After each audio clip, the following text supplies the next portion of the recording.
There's something Joe Rogan just exposed about Filipinos that stunned millions of Americans. And no, it's not karaoke, Lashawn, or their world-class hospitality. It's something deeper, something powerful, something most Westerners have never experienced, and once they do, they can't unsee it. This isn't just a cultural quirk, it's a survival superpower. Let's talk about the one thing Filipinos do that leaves Americans absolutely speechless. Joe Rogan isn't just a podcast host, he's a cultural lightning rod, a stand-up comedian, UFC commentator, and host of the Joe Rogan Experience, one of the most influential and controversial podcasts in the world.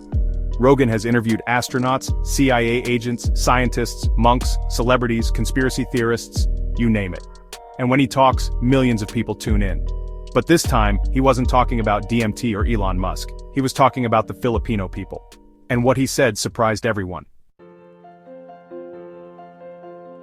Joe didn't mention the usual things Americans love about Filipinos, like their warmth, their love for family, or their amazing voices. Instead, he talked about something that rarely makes headlines. Filipinos, he said, have a supernatural ability to adapt, improvise, and overcome obstacles, no matter what life throws at them. They don't just fix things, they transform them. They don't ask, where's the solution? They ask, what can I build from this? Think of a broken fan in the US. It goes in the trash. In the Philippines, someone takes it apart, replaces the motor with a salvaged part, and has it spinning by sundown. Cracked plastic chair?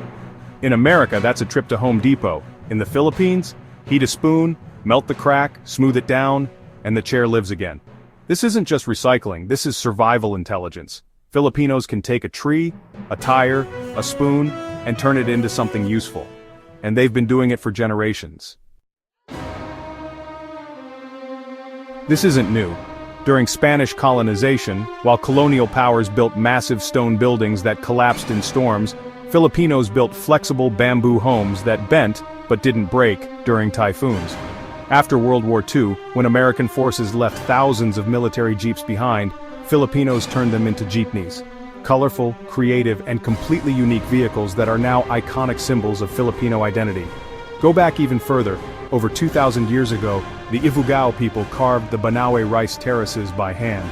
These engineering marvels have survived for centuries, standing strong without cement or machinery. They are still studied today by modern engineers, because no one can figure out how such ancient people accomplished so much with so little. Americans live in a world of abundance. If something breaks, they replace it. If something runs out, they reorder.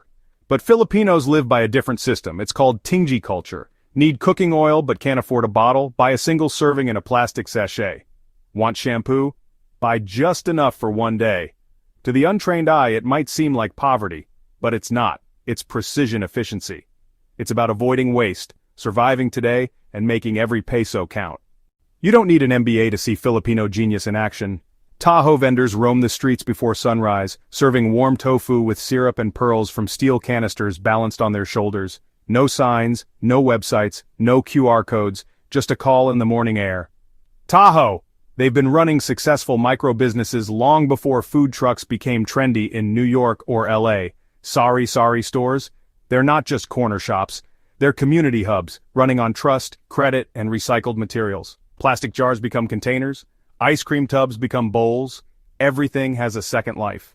Joe Rogan's guests, tech entrepreneurs, survivalists, thinkers, often discuss innovation and grit. But in the Philippines, those ideas aren't philosophical. They're part of everyday life.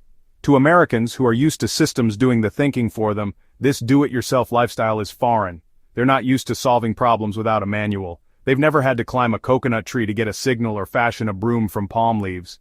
But for Filipinos, this isn't a skill, it's a mindset. In a world where economies are crumbling, supply chains are collapsing, and AI is replacing jobs, what do you think will matter most?